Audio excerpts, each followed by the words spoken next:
Miss Evelyn Carter froze in front of the blackboard. The lesson she had been passionately explaining hung unfinished in the air. Around her, gasps erupted, followed by a stifled snicker, then more laughter. She didn't have to turn around to know what had happened. A handheld pair of scissors glinted in the fluorescent light, and a chunk of her skirt's fabric lay on the floor behind her. Her heart sank. It wasn't an accident. It wasn't a prank. It was humiliation, calculated and cruel. And it wasn't the first time.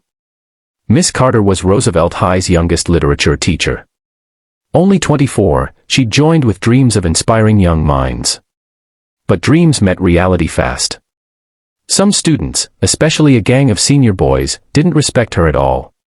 To them, she was the new kid with authority, an easy target. It started with whispers in class.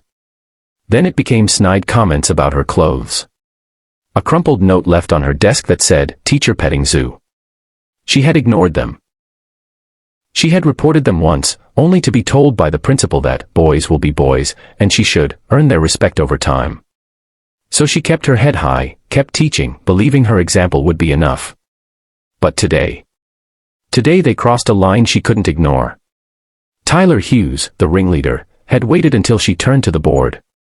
With stealth and arrogance, he'd snuck up and sliced through the back of her skirt. The laughter that followed wasn't just from him. It spread, an infection of cruelty. Evelyn felt the sting of tears rising. Not from embarrassment, but from fury. And that's when something inside her shifted. She turned around slowly, locking eyes with Tyler. The laughter started dying out. The class expected her to cry, or run out, or scream for the principal. But Evelyn didn't move.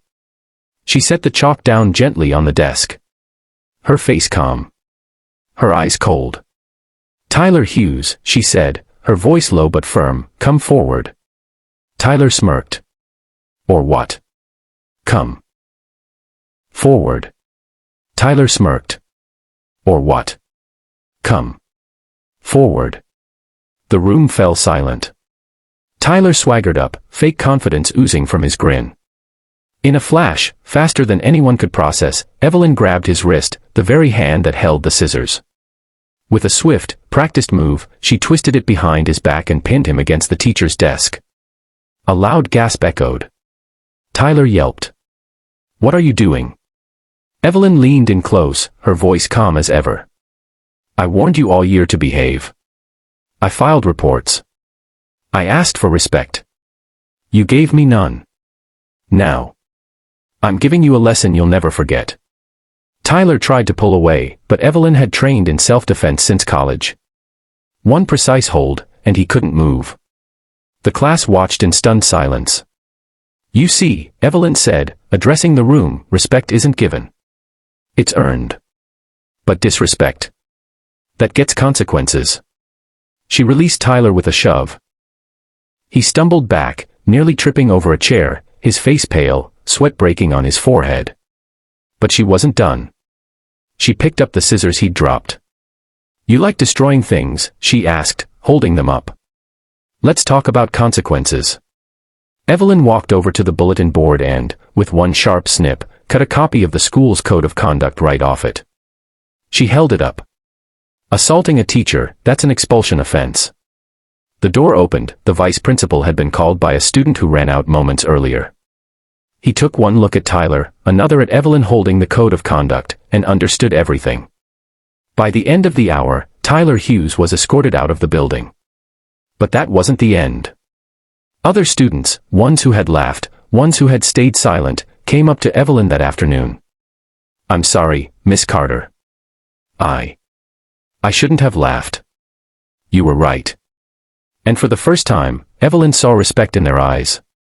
Not fear. Not pity. Respect. Because she hadn't lashed out in rage. She hadn't sought revenge.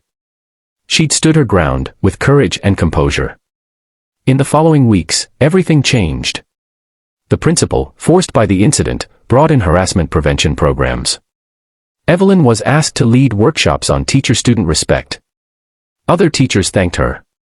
Students started listening. Evelyn wasn't just the young new teacher anymore. She became a symbol of strength, the teacher who refused to be broken. As for Tyler, his parents withdrew him before expulsion formalities even finished. Rumor had it, he never showed his arrogant face in public again. Some said he wet his pants on his way out of school that day. Evelyn never confirmed it. But every time someone whispered it in the halls, she smiled quietly to herself. Because sometimes, all it takes is one stand to remind bullies that real strength isn't loud.